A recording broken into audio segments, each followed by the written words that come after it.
గురూజీ 72 గంటల్లోనే ఫోన్లోని అద్భుతమైన జ్యోతిష్య పరిష్కారం చూపిస్తారు. నమ్మండి, నమ్మకపోండి, ఇది నిజం. శ్మశాన కాళి రుద్ర చౌడీదేవి ఆరాధకులు నంబర్ 1 వశీకరణ స్పెషలిస్ట్. గురూజీ మనిషి పుట్టుక నుండి చనిపోయే వరకు వచ్చే అన్ని క్లిష్టమైన సమస్యలకు పరిష్కారం ఇక్కడ లభిస్తుంది. విద్య, ఉద్యోగం, వ్యవహారం, స్త్రీ ప్రేమ, పెళ్లి, సంతానం, స్త్రీ పురుష వశీకరణం, భూవశం, భార్యాభర్తల కలహాలు, కోర్టు సమస్యలు, విడాకుల సమస్యలు, చేతబడి, అప్పుల బాధ, ఇంకా మీకు ఎలాంటి సమస్యలు ఉన్నా 72 గంటల్లోనే శాశ్వత శ్రీ గురుభ్యో నమః. హరి ఓం. ఘనానాం త్వా గణపతిగుం భవామహే కవిం కవీనాముపమశ్రవస్తమం జ్యేష్ఠరాజం బ్రహ్మణాం బ్రహ్మణస్పత ఆనశృణ్వన్నోతభే సీధసాధనం. శ్రీ మహాగణాధిపతయే నమః. శ్రీ మహాసరస్వత్యై నమః. శ్రీ గురుభ్యో నమః. హరి ఓం.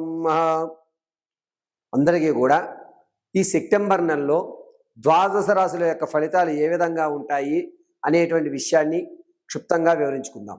మేషం నుంచి ప్రారంభం చేసుకుని మీనరాశి వరకు కూడా ఈ సెప్టెంబర్ నెలలో ఏ విధమైనటువంటి ఆర్థికంగా నిలబడగలం, ఏ విధమైన అనారోగ్యాల నుంచి మనం బయటపడగలం, ప్రమాదాలు ఏమన్నా ఉంటే కనుక వాటిని ఏ విధంగా తప్పించుకోవాలి, అంతేకాకుండా ఈ నెలలో ఆర్థికంగా మనకు ఏమైనా స్థిరత్వం ఉందా, కాలం కలిసి వచ్చి యాదృచ్ఛికంగా తాత ముత్తాతల ఆస్తులు ఏమన్నా మనకి కలిసి వచ్చేటువంటి అవకాశం ఉందా, వ్యాపారం ప్రారంభం చేస్తే కనుక ఆ వ్యాపారాలు ఎటువంటి వ్యాపారాలు ప్రారంభం చేయాలి, వ్యాపారంలో మనం ప్రత్యక్షంగా ఉండాలా పరోక్షంగా ఉండాలా అనేటువంటి విషయాలు, దీంతో పాటుగా వివాహ సంబంధం, అదేవిధంగా సంతానానికి కానీ లేదా ఎప్పటి నుంచో ఎదురు చూస్తున్నటువంటి పుత్ర సంతానం కలుగుతుందా, పుత్రికా సంతానం కలుగుతుందా అనేటువంటి పూర్తి విషయాలన్నీ కూడా మనం ఈ సెప్టెంబర్ నెలలో జరిగేటువంటి విషయాల గురించి క్షుప్తంగా తెలుసుకుందాం. అయితే ఇప్పుడు నేను చెప్పేటువంటి ఈ ద్వాదశ రాశులన్నీ కూడాను కేవలం గోచార రీత్యా మాత్రమే చెప్తున్నాను. ఇది గుర్తుపెట్టుకోండి. వ్యక్తిగతంగా మీ యొక్క జాతక పరిశీలనలు తెలుసుకోవాలి అంటే కనుక కింద స్క్రోల్ అవుతున్న నెంబర్ను సంప్రదించి మీ date of birth, time, place of బర్త్ని కానీ, ఒకవేళ గురుగారు అది మాకు లేదు అనుకుంటే కనుక మీ యొక్క రీసెంట్ ఫోటో దాన్ని కానీ మనకు సంప్రదిస్తే మేము అడిగేటువంటి ప్రశ్నలు ఉపయోగించి ఆ ప్రశ్న భాగం ద్వారా మీ యొక్క సమస్యకి కరెక్ట్గా, ఖచ్చితంగా, నికార్సుగా ఆ సమస్య పరిష్కారం మీకు చూపడం జరుగుతుంది. ఇంకొకసారి విషయాన్ని గుర్తుపెట్టుకోండి. ఇప్పుడు చెప్పేవి కేవలము గోచార రీత్యా ఫలితాలు మాత్రమే మీకు తెలియజేయడం జరుగుతుంది. ఇక సెప్టెంబర్ నెలలో జరిగేటువంటి విషయాలు ద్వాదశ రాశుల వారికి ఏ విధంగా ఉంటాయి అనేటువంటిది మనం పరిశీలన చేసుకుందాం. దీంతో పాటుగా పరిహారాలు ఏం చేసుకుంటే క్షేమంగా ఉంటుంది, ఏ దేవతారాధన చేయాలనే విషయాన్ని కూడా మీకు ఈ వీడియోలో చెప్పడం జరుగుతుంది. తదుపరి మిథున రాశి. మిథున రాశి వారికి కొంచెం కలిసి వచ్చే కాలం అని చెప్పొచ్చు. సెప్టెంబర్ నెలలో ఇంతకుముందు మీరు ఏదైతే మొండిగా అనుకునే పనులు ఏవైతే ఉన్నాయో అవి చాలా సులభదాయకంగా పూర్తవుతాయి. అంతేకాకుండా మీ ఆలోచన అనేటువంటిది రెట్టింపు ఉత్సాహంతో మీ ఆలోచన అనేది పరిగెడుతూ ఉంటుంది. మేధస్సు చాలా చురుగ్గా పనిచేస్తుంది. అదేంటి ఇంత స్పీడ్గా నువ్వు నిర్ణయాలు ఎప్పటి నుంచి తీసుకుంటున్నావు అనేటువంటి మాట మీరు జనాల నుంచి వింటారు.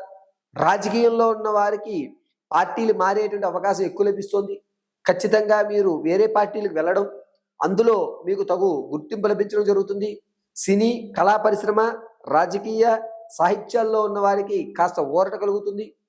మీరు ఈ పని చేస్తే కనుక అద్భుతంగా కలిసి వస్తుందని మీకు దారులు చూపించడం, కొత్త కొత్త పరిచయాలు ఏర్పడడం అనేది జరుగుతుంది. ఈ రాశి వారికి నూతన పరిచయాల వల్ల సెప్టెంబర్ నెల 20వ తారీఖు నుంచి 24 వరకు కూడా కాస్త ఇబ్బందులు అనేటువంటిది కలుగుతాయి. ఎవరైతే విదేశాలు వెళ్దాం అనుకుంటున్నారో వారు ఎట్టి పరిస్థితుల్లోనూ శ్రీకారం చుట్టకండి. మీ యొక్క డాక్యుమెంట్స్లో కొన్ని ఇబ్బందుల వల్ల మీరు విదేశాలకు వెళ్ళేటువంటి అవకాశం చాలా తక్కువగా ఉంటుంది. అంతేకాకుండా రియల్ ఎస్టేట్లో కానీ స్టాక్ మార్కెట్లో కానీ పెట్టుబడి పెట్టాలి అనుకున్న వారు సెప్టెంబర్ 12వ తారీఖు నుంచి 22వ తారీఖు మధ్యలో పెట్టండి.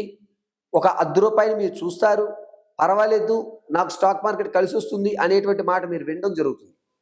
ఎవరికైతే ప్రమోషన్ లిస్ట్లో మీరైతే ఉన్నారో ప్రమోషన్లు తీసుకోకండి. అక్కడికి వెళ్ళిన తర్వాత పై అధికారుల వల్ల మీరు ఇబ్బంది పడి జాబును వదులుకునేటువంటి స్థితికి మిమ్మల్ని తీసుకొచ్చేస్తారు. నిరుద్యోగులకు మాత్రం కాస్త ఆశాజనకంగా ఉంది. ఉద్యోగం మీరు అనుకున్నది కాకపోయినా వేరే రంగంలో రావడం, సర్లే ఈ పూటకి ఉద్యోగం చేసుకుందాంలే అనేటువంటి ఒక నిర్ణయం అనేది తీసుకుంటారు. ఎవరికి వ్యాపారాలు ప్రారంభం చేయాలి, ఎవరితో మనం ఉండాలి అనేటువంటి చిన్న కన్ఫ్యూజన్లో ఉంటారు. ఏ ఏ వ్యాపారాలు చేయాలి అంటే కనుక వీరు ఈ నెలలో ఫుడ్కు సంబంధించి కానీ, లేదా విత్తనాలకు సంబంధించి కానీ, లేదా కూల్ డ్రింక్స్ శీతల పానీయాలకు సంబంధించి కానీ బిజినెస్ చేయండి. అద్భుతంగా మీకు కలిసి వస్తుంది. సెప్టెంబర్ నెల 14వ తారీఖు నుంచి 24 మధ్యలో కనుక వ్యాపారానికి శ్రీకారం చుడితే మంచి ఫలితాలు పొందుతారు. ఇక ఎవరికైతే మీరు వాగ్దానం చేసి ఉన్నారో ఆ మాటను నిలబెట్టుకునేటువంటి అవకాశం వచ్చింది. కొంచెం కష్టమైన ఆ మాటను నిలబెట్టుకోండి, ఇంతకుముందు ఇచ్చినటువంటి మాట. దీనివల్ల రాను రోజుల్లో అద్భుతమైనటువంటి మీకు మంచి జరిగేటువంటి అవకాశం లభిస్తోంది. తాత ముత్తాతల నుంచి వచ్చేటువంటి స్థిరాస్తులు ఏవైతే ఉన్నాయో అవి కాస్త ఇబ్బందిదాయకంగా ఉంటాయి.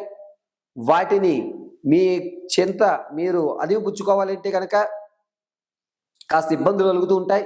వాటి మీద ఎక్కువ ఆశ పెట్టుకోకండి. రేపు వచ్చేస్తుంది, నా వశమైపోతుంది ఆస్తి అనేటువంటి భ్రమలో మాత్రం ఉండకండి. మీకు భ్రమ అనేటువంటిది ఎక్కువ కలుగుతుంది. దీనివల్ల ప్లానింగ్స్ ఏవైతే ఉన్నాయో ఇది వస్తుంది కదా, ఇది కొనేద్దాం అని చెప్పి ఎట్టి పరిస్థితుల్లోనూ ఇంట్రెస్ట్ చూపించకండి. మీకు ఈ నెలలో వచ్చేటువంటి అవకాశం అంటే ఆకస్మికంగా ధనం వచ్చే అవకాశం చాలా తక్కువగా ఉంది. దీన్ని దృష్టిలో పెట్టుకోండి. ఇక స్త్రీల విషయానికి వస్తే సంతానం కోసం ఎవరైతే చూస్తున్నారో వారికి అంత యోగదాయకంగా లేదు. ఈ నెలలో సంతానానికి సంబంధించి మాత్రం కొన్ని ఇబ్బందులు అయితే కలుగుతున్నాయి. ఎవరైతే ప్రసవానికి ఉన్నారో పుత్ర సంతానాన్ని కలిగేటువంటి అవకాశం ఎక్కువ లభిస్తోంది. వివాహ విషయానికి వస్తే ఇంతకుముందు మిమ్మల్ని కాదనుకునేటువంటి సంబంధం మళ్ళీ రావడం, దీనివల్ల ఎన్ని గొడవలైనా సరేలే మళ్ళీ మనం ఒక రాజీకి వచ్చి వివాహం చేసేసుకుందాంలే అని ఒక మాటకైతే వస్తారు. ఈ నెలలో ఆడవారు విలువైనటువంటి వస్తువుల్ని దొంగల పాలు చేసేటువంటి అవకాశం ఉంటుంది. కాబట్టి మీ దగ్గర విలువైన వస్తువులు ఏవైతే ఉన్నాయో వాటిని జాగ్రత్తగా ఉంచుకోవడం చాలా మంచిది.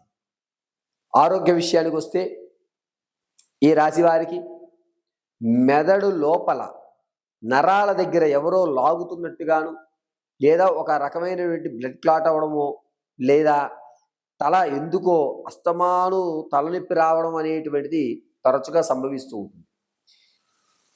ఇప్పుడు చెప్పేటువంటి ప్రతి విషయము కూడా గోచార రీత్యా మాత్రమే తెలియజేశాను.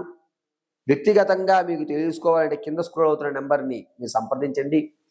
ఈ నెలలో మీ యొక్క కష్టాల నుంచి బయటపడాలి అంటే కనుక ప్రతిరోజు కూడా పసుపు పుష్పాలతో గ్రామదేవతను కానీ, లేదా మీ ఇంటి ఎలవేలుపును కానీ అర్చన చేయండి.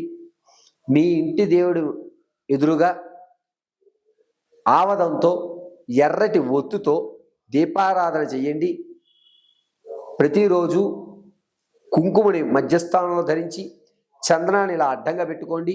దీనివల్ల అనూహ్యమైనటువంటి మార్పులు మీరు చూస్తారు.